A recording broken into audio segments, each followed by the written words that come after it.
कवि सम्मेलन और मुशायरे की लेटेस्ट वीडियो देखने के लिए आप नमोकार चैनल को सब्सक्राइब जरूर कीजिए और वीडियो को सबसे पहले देखने के लिए बेल आइकन पर क्लिक करना ना भूलें। हमारे बीच में निधि तिवारी निशंक है जो मध्य प्रदेश बीना से हमारे बीच में आई है। जरा जोरदार ताली के साथ उनका स्वागत करें।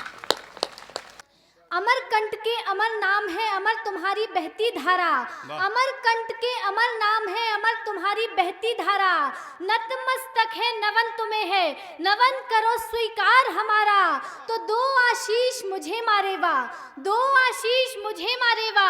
शुद्ध बोधमय कविता गाऊं, नतमस्तक हो श्री चरणों में माता तुमको सुमन चढ़ाऊं। और सरस्वती से यही प्रार्थना, कंठ से जिभ्या परा माँ। हृदय वास कर नया बोध दे, मुखरित कविता बोलूं माँ। हृदय वास कर नया बोध दे, मुखरित कविता बोलूं माँ। हृदय वास कर नया बोध दे, मुखरित कविता बोलूं माँ। बहुत बढ़िया। और इन 4 पंक्तियों से आप सभी का आशीष चाहूंगी कि स्वाभिमानी रहे देश अपना सदा, स्वाभिमानी रहे देश अपना सदा। दीप बलिदान पथ पर जला दीजिए, राष्ट्र चिंतन के स्वर को ही संबल मिले आज का दिन महोत्सव बना दीजिए। आलोकित करे राष्ट्र चिंतन को जो आप कविता को ऐसी दिशा दीजिए। कविता पढ़ने का आदेश हो आपका, कविता पढ़ने का आदेश हो आपका। कविता पढ़ने को ताली बजा दीजिए। और इस भारत की पावन पुनीत माटी को नमन करती हूँ जहाँ पर भगत सिंह, सुखदेव, राजगुरु जैसे युवा क्रांतिकारियों ने जन्म लिया है। और मुझे गर्व है कि मैंने उस सौभाग्यशाली माटी पर जन्म लिया है। तब देश को नमन करते हुए कहना चाहूंगी, कलम से मेरी जो निकले लिखा हर शब्द गंगा हो। मंच का आशीष चाहती हूँ। बहुत बढ़िया। कलम से मेरी जो निकले लिखा हर शब्द गंगा हो। वतन की आन पर कुर्बान मन ऐसा पतंगा हो। वतन की आन पर कुर्बान मन ऐसा पतंगा हो। यही है आरज़ू और आखिरी अरमान ये है कि जो निकले प्राण तन से तब मेरी चूनर तिरंगा हो। जो निकले प्राण तन से तब मेरी चूनर तिरंगा हो। और इस देश में रहने वाली एक कौम स्वयं को असुरक्षित महसूस किया करती है। कई प्रकार के बयान जिम्मेदार लोगों के मुंह से सुनाई दिया करते हैं, लेकिन मेरा मानना है कि इस देश में रहने वाला प्रत्येक देशवासी, चाहे वो हिंदू हो, मुस्लिम हो, सिख हो, ईसाई हो, सबसे पहले वो एक हिंदुस्तानी हुआ करता है। तब बात रखती हूँ, वतन को खाक कर दे जो नहीं सामान रखते हैं। वतन को खाक कर दे जो नहीं सामान रखते हैं।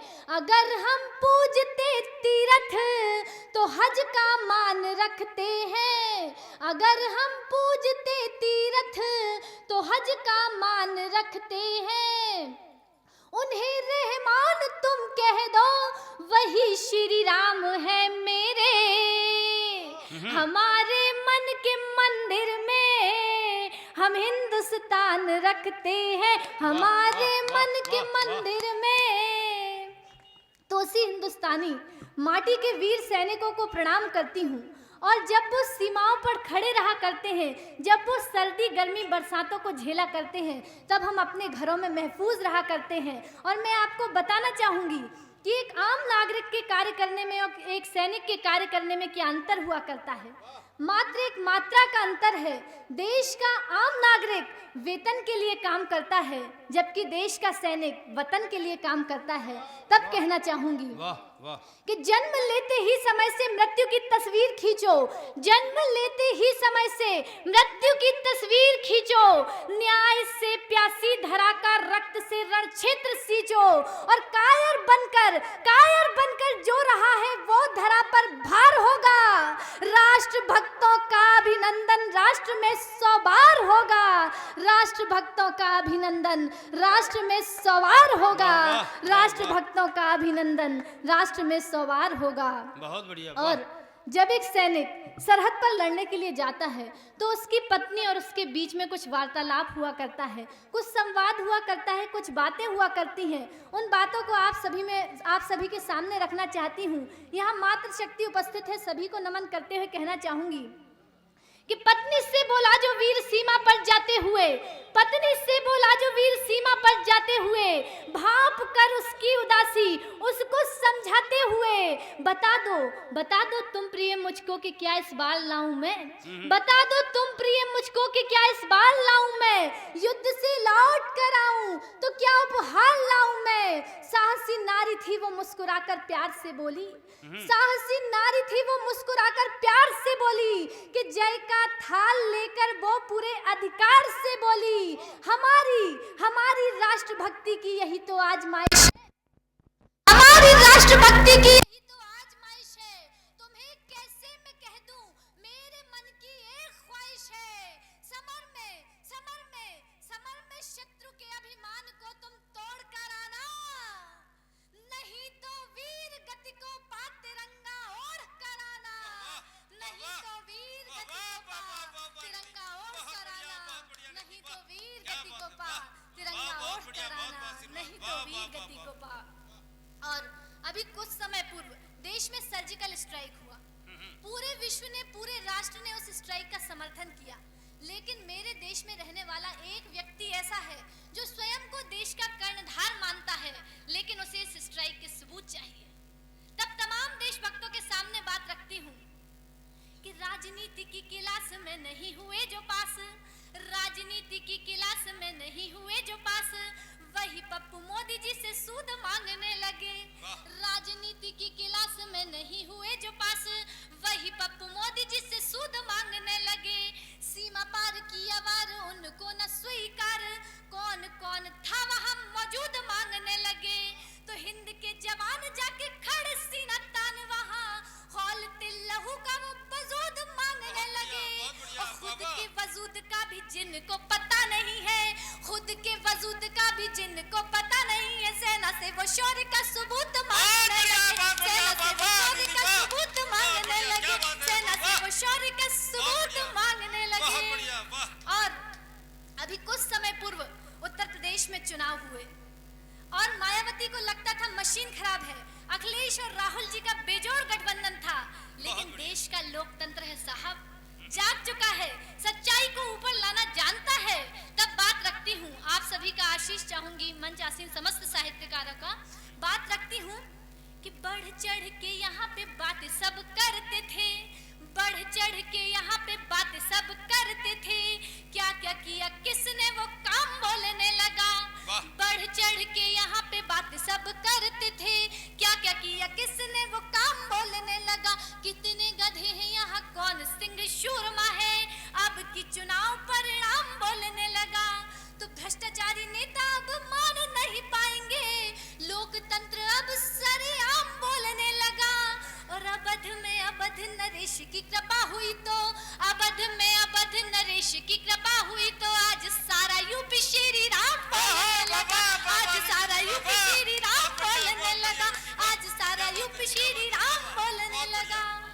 और साहित्य में 9 रस हुआ करते हैं, सभी रसों का सम्मान करती हूँ, लेकिन साहित्य समाज का दर्पण होता है, एक कलमकार का नैतिक दायित्व सामाजिक चेतना को जगाना होता है।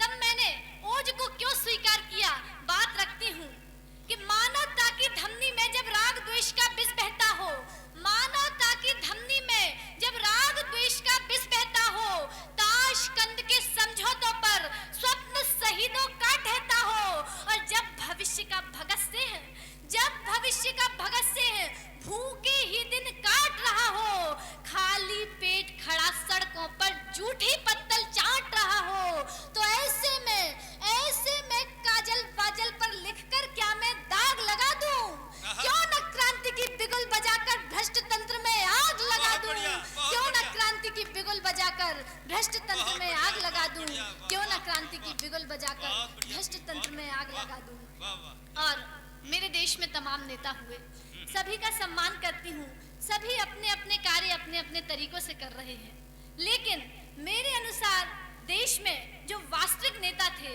वो क्या थे, सुनिएगा।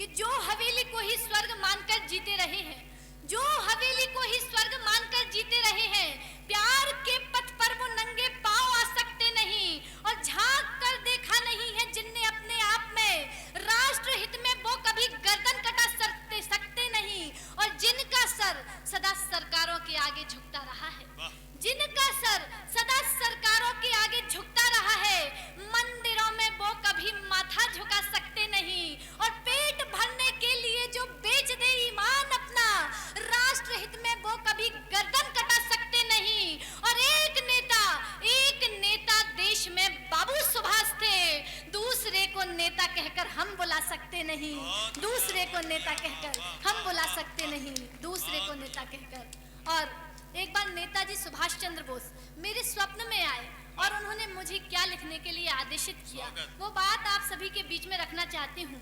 अपनी कविता शुरू करने से पहले कहना चाहूंगी कि एक कविता वो होती है जो तालियों पर थिरकती है और एक कविता वो होती है जो आपको चिंतन करने पर मजबूर कर दे, जिसमें सुई गिरे तो भी आवाज हो जानी चाहिए।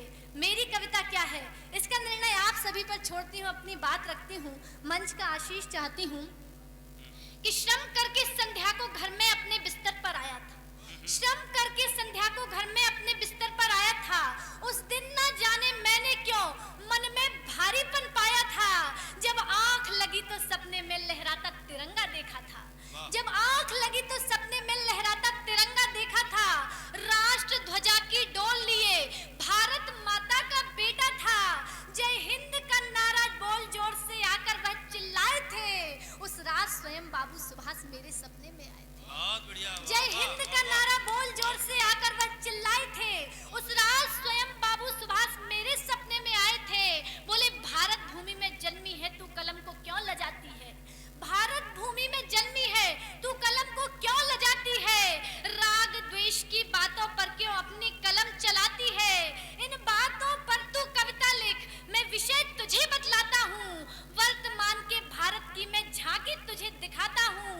हमने पूनम के चंदा को राहु को निगलते देखा है, हमने पूनम के चंदा को राहु को निगलते देखा है, हमने शीतल जल सरिता के पानी को उबलते देखा है, गद्दारों की लाशों को चंदन से जलते देखा है, भारत माता के लालों को शोलों पर चलते देखा है, देशभक्तों की बाहों में सर्पों को पलते देखा है, हमने गिरगिट सा इंसानों को रंग बदलते देखा है, हमने गिरगिट सा इंसानों को रंग बदलते देखा है, जो कई महीनों से नहीं जला हमने वह चूल्हा देखा है, हमने गरीब की बेटी को फांसी पर झूला देखा है, हमने दहेज बिन ब्याही बहुओं को रोते देखा है, मजबूर पिता को गर्दन रख पटरी पर सोते देखा है, राष्ट्रपिता की प्रतिमाओं पर लगा मकड़ी का जाला देखा है, हर्षद से नमक हरामों का हमने शेयर घोटाला देखा है, खादी के कपड़ों के भीतर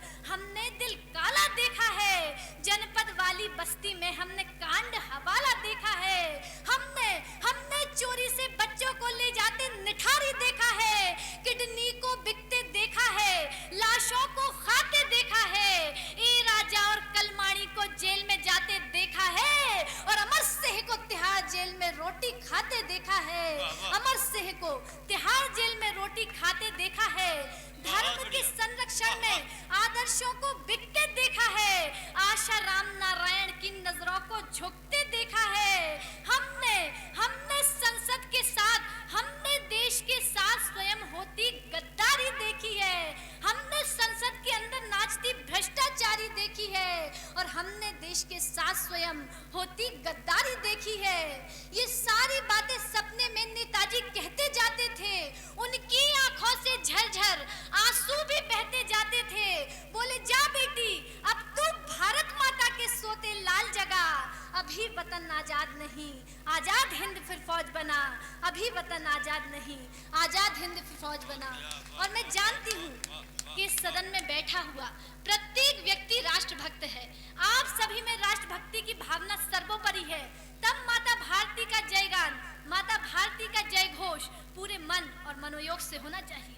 तब बात रखती हूँ कि देशभक्तों के त्याग और सम्मान की ये महफिल है, देशभक्तों के त्याग और सम्मान की ये महफिल है, बाजुओं में वीरों वाला जोश होना चाहिए, भक्तों के त्याग और सम्मान की ये महफिल है। बाजुओं में वीरों वाला जोश होना चाहिए और भारती की आरती के भाव मन में लिए माता भारती का जय घोष होना चाहिए। बोलिए भारत माता की जय, भारत माता की जय। कवि सम्मेलन और मुशायरे की लेटेस्ट वीडियो देखने के लिए आप नमोकार चैनल को सब्सक्राइब जरूर कीजिए और वीडियो को सबसे पहले देखने के लिए बेल आइकन पर क्लिक करना ना भूलें।